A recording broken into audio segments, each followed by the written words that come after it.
اور جب ابراہیم نے دعا کی کہ اے میرے پروردگار اس شہر کو لوگوں کے لیے امن کی جگہ بنا دے اور مجھے اور میری اولاد کو اس بات سے کہ بتوں کی پرستش کرنے لگیں بچائے رکھیو۔ اے پروردگار انہوں نے بہت سے لوگوں کو گمراہ کیا ہے، سو جس شخص نے میرا کہا مانا وہ میرا ہے، اور جس نے میری نافرمانی کی تو تو بخشنے والا ہے، مہربان ہے۔ اے پروردگار میں نے اپنی اولاد ایک وادی میں جہاں کھیتی نہیں تیرے عزت و ادب والے گھر کے پاس لا بسائی ہے۔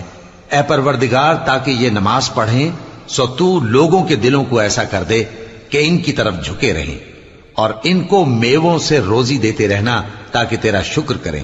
اے پروردگار جو بات ہم چھپاتے اور جو ظاہر کرتے ہیں تو سب جانتا ہے، اور اللہ سے کوئی چیز مخفی نہیں، نہ زمین میں نہ آسمان میں۔ اللہ کا شکر ہے جس نے مجھ کو بڑی عمر میں اسماعیل اور اسحاق بخشے، بے شک میرا پروردگار دعا سننے والا ہے۔